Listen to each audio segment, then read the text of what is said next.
घर के पीछे तभी हड्डियाँ किसकी थी। वर्षों पुराने मकान के पीछे एक नया कमरे बनाने के लिए खुदाई शुरू हुई। मजदूर का फावड़ा अचानक किसी सख्त चीज से टकराया। जब मिट्टी हटाई गई तो वहाँ से इंसानी हड्डियाँ दिखाई देने लगी। कुछ ही मिनटों में पूरा इलाका पुलिस से भर गया। घर के मालिक के चेहरे का रंग उड़ चुका था। पड़ोसी फुसफुसाने लगे, क्या इस घर में सालों पहले कोई हत्या हुई थी। लेकिन जैसे जैसे जांच आगे बढ़ी वैसे वैसे एक ऐसा सच सामने आया जिसने पूरे परिवार को हिला दिया। आखिर घर के पीछे गड़ी हड्डियाँ किसकी थी और उन्हें वहाँ किसने दफनाया था। उत्तर प्रदेश के एक छोटे कस्बे में धर्मपाल सिंह अपने परिवार के साथ 35 साल पुराने पुश्तैनी मकान में रहते थे। घर की मरम्मत चल रही थी। पीछे वाले हिस्से में नया स्टोर रूम बनाने के लिए खुदाई हो रही थी। अचानक मजदूर ने चिल्लाकर सबको बुलाया। मिट्टी के अंदर इंसानी हड्डियां और एक पुरानी चांदी की पायल मिली। धर्मपाल के हाथ कांपने लगे। उन्होंने तुरंत पुलिस को सूचना दी। फॉरेंसिक टीम पहुंची। पूरे इलाके को सील कर दिया गया। जांच में पता चला कि हड्डियां लगभग 18 साल पुरानी थी। घर वालों से पूछताछ हुई।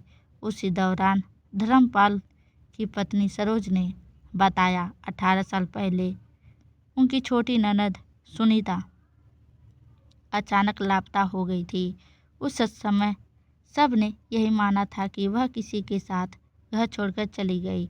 उसकी तलाश भी हुई लेकिन कोई सुराग नहीं मिला। अब पुलिस को शक हुआ कि कहीं ये हड्डियां उसी की तो नहीं।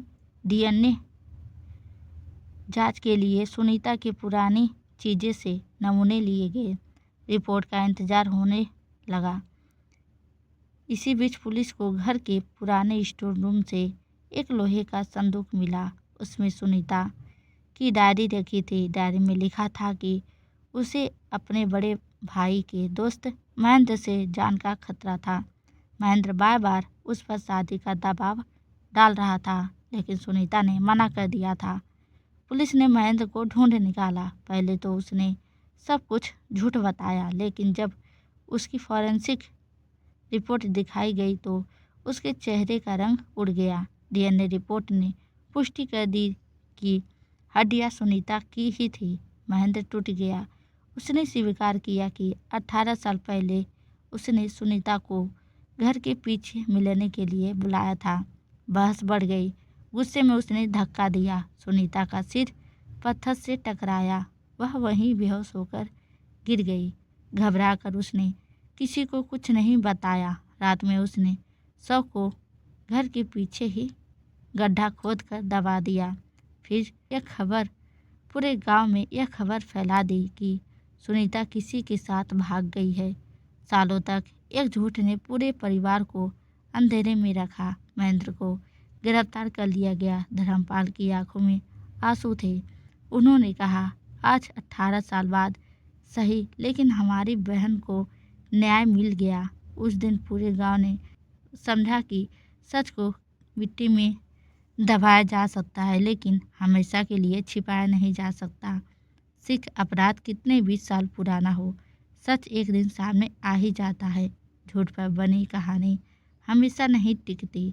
न्याय में देर हो सकती है लेकिन न्याय का महत्व कभी कम नहीं होता।